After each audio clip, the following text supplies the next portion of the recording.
Assalamualaikum warahmatullahi wabarakatuh Ustaz. Waalaikumsalam warahmatullahi wabarakatuh. Maaf Ustaz izin bertanya, saya langsung ke pertanyaannya.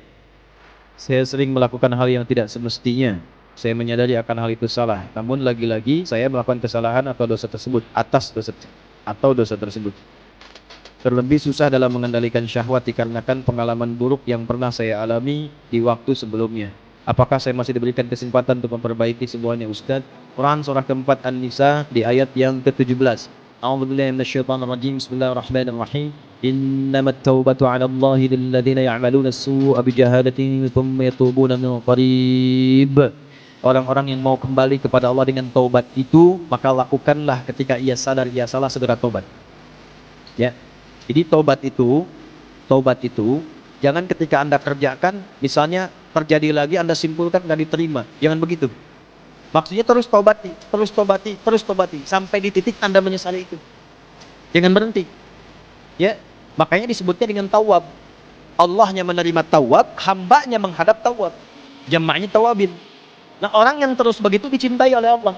Dalilnya mana? Quran surah kedua Al-Baqarah di ayat ke-222. 222. Kan? Innallaha yuhibbut tawwabin. Innallaha yuhibbut tawwabin. Allah sangat mencintai orang-orang yang terus bertobat.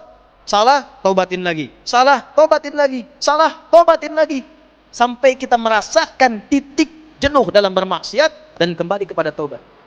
Nah, bagaimana mendorong supaya kuat pengaruh taubatnya? Satu, kata para ulama mengatakan, ketika Anda terdorong berbuat maksiat karena dorongan syahwat itu, bayangkan saat itu diwafatkan oleh Allah. Itu cara menghentikannya. Ya. Dorongan syahwat nih. Ya. Ketika akan terpikir untuk melakukan, bayangkan, rasakan bagaimana kalau diwafatkan saat itu. Itu akan menghentikan seketika. Seketika itu akan berhenti. Nah, setelah itu bagaimana? Cari suhbatus salihin, bergaul dengan orang saleh yang menghindari lingkungan tadi. Ya, kalau tayangan, hilangkan tayangannya, ganti dengan yang baik-baik. Bacaan, boleh hilangkan yang buruk, ganti dengan yang baik. Untuk menemukan itu, bergaul dengan orang soleh. Lihat, Anda pelajar di kampus, cari orang soleh. Ya, temani dia terus. Temani, supaya mendapatkan bagian dari kesolehannya. Setelah itu, latihan selanjutnya yang pertama, sholat. Karena sholat itu kuncinya. Inna sholata tanha anil fahsya'i wal. Nah, syahwat itu munculnya dari fahsya. Pornografi, porno aksi, LGBT, kata-kata jorok dan lain sebagainya, itu dari syahwatnya fahsya. Pencegah utamanya adalah sholat. Maka dalam sujud mohonkan khusus kepada Allah supaya bisa dibimbing, diberikan kekuatan oleh Allah untuk mengendalikan syahwatnya. Satu, taubat jangan berhenti, optimis terus. Yang kedua, rasakan kalau akan terpikir berbuat maksiat akan diwafatkan. Yang ketiga, cari teman yang soleh. Yang keempat, sholat optimalkan. Yang kelima, latihan puasa. Gitu ya. Sebab puasa itu paling efektif untuk bisa mencegah maksiat. Ya, Anda kalau syahwat sedang muncul, sedang puasa, nggak akan dilakukan. Berat untuk melakukan itu. Minimal pertama takut batal puasanya. Takut batal, kesananya lagi, itu akan terbiasa.